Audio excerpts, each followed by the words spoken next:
لیکن انہوں نے بقول برسٹر شہزاد جہانگیر کہ میں نے انہیں کہا پھر اس کے نتائج بھی آپ کو بھگتنا پڑ سکتے ہیں، اور وہ بھگتنا پڑے. وہ ظاہر ہے پھر سنگین غداری کا جو مقدمہ ہے آرٹیکل 6 کے تحت وہ پرویز مشرف کے خلاف چلا لگا. اس بات کو ہر جگہ یہ بحث ہو رہی ہے کہ جناب اکبر بگٹی کے ساتھ انہوں نے کیا کیا. 12 مئی آپ کو یاد ہوگا، جب 12 مئی 2007 جب اس وقت کے چیف جسٹس جو معزول کر دیے گئے تھے افتخار محمد چودھری کراچی جاتے ہیں، انہوں نے سندھ ہائی کورٹ بار سے خطاب کرنا تھا. تو پھر وہاں جو قتل و غارت گری ہوئی اور جو ہوا 55 کے قریب لوگ وہاں جو ہیں وہ جہاں بحق ہوئے، بلکہ قتل کیے گئے اور لوگوں کو زندہ جلا دیا گیا. ادھر وہ ہو رہا تھا، ادھر یہ مشرف صاحب تقریر کر رہے تھے مکہ لہرا کے کہ اس کو کہتے ہیں عوامی طاقت. اس طرح کا ظالم آدمی تھا وہ. اب لوگ کہتے ہیں جناب مرنے والوں کو برا نہیں کہنا چاہیے. بھائی جو حقائق ہیں وہ تو سامنے رکھنے ہیں، وہ تو رکھنے چاہیے. ان کی موت کا افسوس ہے، گھر والوں کے ساتھ تعزیت بھی کر رہے ہیں لوگ. ایون یہ کہ شہباز شریف، صدر، آرمی قیادت، تمام لوگوں نے تعزیت کی ہے اور ان کی میت لینے کے لیے ایک خصوصی طیارہ بھی جا رہا ہے. لیکن جو انہوں نے کیا ہوا ہے، اکبر مفتی والی بات چلو، پھر ڈاکٹر قدیر کے ساتھ کیا کیا تھا انہوں نے جناب ایٹمی پھیلاؤ کے حوالے سے. انہوں نے باقاعدہ تقریر کروائی پی ٹی وی پر ان سے، اور انہوں نے پھر یہ معافی مانگی قوم سے.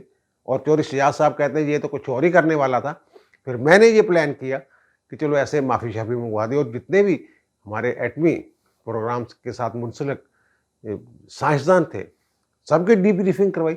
اور جو بحری بیڑا کھڑا ہوا تھا ان کا امریکیوں کا، وہاں لے جا کے انٹرویوز کروائے گئے، ان کے آنکھوں میں پٹی باندھ کے لے جاتے تھے. اور پھر جو افغانی سفیر تھے عبدالسلام ضعیف، انہوں نے طالبان کی حکومت تسلیم کی ہوئی تھی، پکڑ کے امریکہ کے حوالے کر دیا، عافیہ صدیقی کو حوالے کر دیا. بندوں کو پکڑ کے پیسے لے کے ان کے حوالے کرتے رہے. اور جب پتہ چلا کہ جناب یہ تو اربوں کے مالک ہیں، تو پھر یہ کہا یہ تو مجھے جناب جو شاہ ہیں، شاہ سعودی عرب کے، انہوں نے بھائی کے طور پہ مجھے یہ چیزیں گفٹ کی تھیں، جس سے میں نے یہ گھر بنایا، پتہ نہیں کیا کیا بنایا. لال مسجد میں جو ہوا وہ بھی ٹھیک ہے، لال مسجد والوں کی سرگرمیاں بھی ٹھیک نہیں تھیں، لیکن جس طرح انہوں نے آپریشن کروایا وہاں پہ، وہ بھی ایک ظلم کی ایک مثال ہے جن کی. اور بہادر اتنے تھے کہ وہ کارگل والے ایشو پہ ہی وہ انہوں نے جناب یہ جب تھے نا ڈائریکٹر جنرل ملٹری آپریشن، اسی وقت ان کے ذہن میں یہ کارگل والا پلان جو ہے وہ تھا. اور وہ شاید بینظیر کے پاس یہ لے کے گئے تھے جناب یہ ایسے ایسے کر لیں گے، ایسے کر لیں گے، اور یہ کٹ کر دیں گے اور سلسلہ وہ ان کا زمینی رابطہ ختم ہو جائے گا، تو جناب یہ مقبوضہ کشمیر جو ہے یہ ہمارا. تو انہوں نے تو کر دیا تھا انکار اس وقت، ان کے چلو دوڑو. اور پھر بعد میں جب یہ آرمی چیف بن گئے تو ظاہر ہے پھر وہ جو ان کا پہلے ان کے دماغ میں کھیڑی پک رہی تھی اس کے مطابق کیا. اور پھر وہاں جو ہمارے ایئر چیف کہہ چکے ہیں اس وقت کے، بحریہ کے سربراہ کہہ چکے ہیں ہمیں تو پتہ ہی نہیں تھا، انڈیا کی ایئر فورس مدد کے لیے آ گئی، یہ کسی کو بتا ہی نہیں رہے. یہ کہہ رہے جناب وہ لڑ رہے ہیں مجاہدین. اور بعد میں اگر یہ بات غلط ثابت ہوگی پھر فوری طور پہ جناب نواز شریف کو بھیجا، جناب امریکہ جائیں، جنگ بندی کروائیں، کچھ کروائیں. جو بھی معاملات ہوتے رہے اس میں وہ آپ لوگوں کے علم میں ہیں سارے. بہت ساری چیزیں پردہ ڈالنے کی کوشش کی جاتی رہی ہے، اب بھی ڈالی جا رہی ہے، لیکن جو حقائق ہیں وہ چھپے نہیں رہ سکتے. آج نہیں تو کل وہ سامنے آنے ہی ہوتے ہیں. اور اس سے بڑا جرم کیا ہو سکتا ہے کسی شخص کا کہ پاکستان کے آئین کو اٹھا کے پرے مار دے کہ مجھے نوکری سے کیوں نکالا. اور بھائی اس کا اختیار تھا، انہوں نے نکال دیا. تو آپ کہہ رہے ہیں نہیں مجھے کیوں نکالا؟ یہ پہلے سے پلان کر کے گئے ہوئے تھے کہ جناب میں اگر میرے ساتھ ان کو شک تھا کہ ایسا کچھ ہونے والا ہے، اور وہ پلان میں نے بتا دیا، 2 بندوں کی گواہی بھی میں نے دے دی ہے. وہ یہ جنرل عزیز، جنرل عثمانی، یہ سب تسلیم کر چکے ہوئے ہیں یہ ساری چیزیں جو میں کہہ رہا ہوں. اب یہ چیزیں احاطہ تحریر میں آ چکی ہوئی ہیں، ریکارڈ پر آ چکی ہوئی ہیں یہ چیزیں جو میں کہہ رہا ہوں. برسٹر شہزاد جہانگیر والی بات، اس وقت میں نے ان کا انٹرویو کیا جا کے، لیکن وہ میرے اخبار نے، کیونکہ ابھی 2-4 دن ہوئے تھے وہ مارشل لگے ہوئے، تو میرے اخبار نے پھر ضرورت نہیں کی تھی کہ اس کو وہ چھاپ سکے. بہرحال برسٹر جہانگیر نے کہا تھا کہ میں اس کو آن کرنے کے لیے ہر جگہ جو ہے وہ تیار ہوں.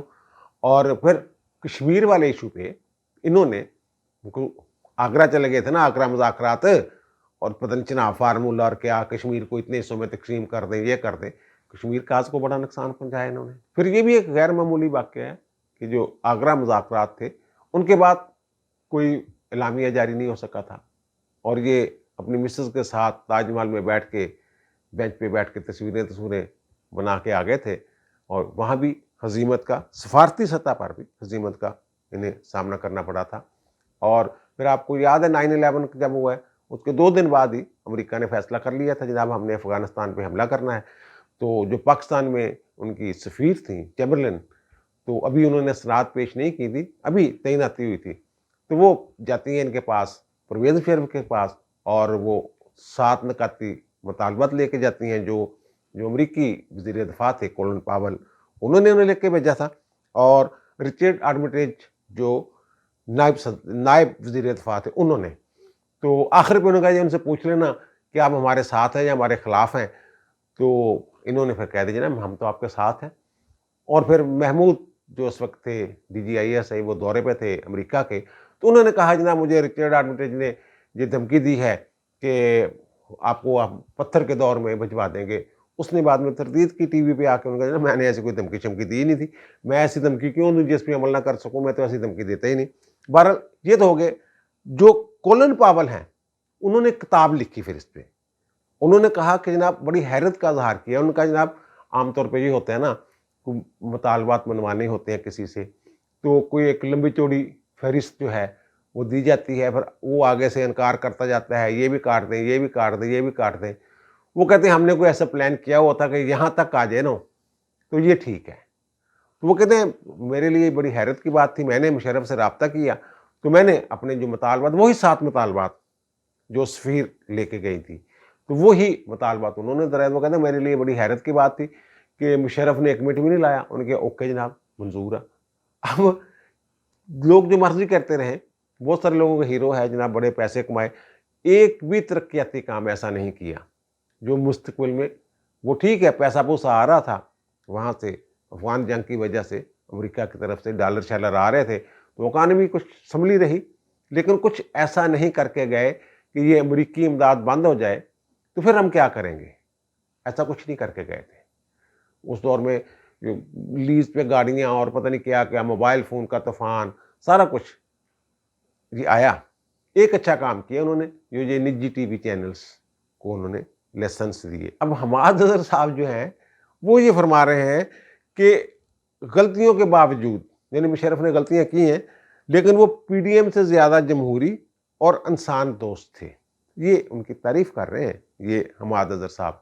اور ان کے والد صاحب جو ہیں میاں اظہر صاحب، ان کے ساتھ انہوں نے کیا کیا تھا، وہ یہ کہ جب جہاں کنگز پارٹی بنانی تھی، وہ پیپلز پارٹی والے اگرچہ نہ بینظیر کو آنے دے رہے تھے نہ نواز شریف کو آنے دے رہے تھے، پھر بھی ان کے پاس اتنی عوامی طاقت نہیں تھی کہ یہ کوئی الیکشن ہوتے ہیں تو کوئی عوامی حکومت بنا سکیں، تو پھر انہوں نے کنگز پارٹی کھڑی کی، پاکستان مسلم لیگ کاف، اور اس کے سربراہ بنائے میاں اظہر صاحب۔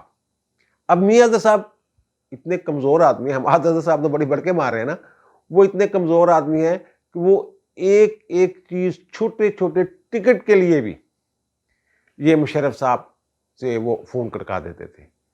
وہ پھر یہ موٹر وے پہ جا رہے تھے جناب مشورے کے لیے، ٹکٹوں کے مشورے کے لیے یہ جا رہے تھے، موٹر وے پہ چڑھ گئے، تو پھر وہ انہوں نے حسین مہندی کو فون کیا۔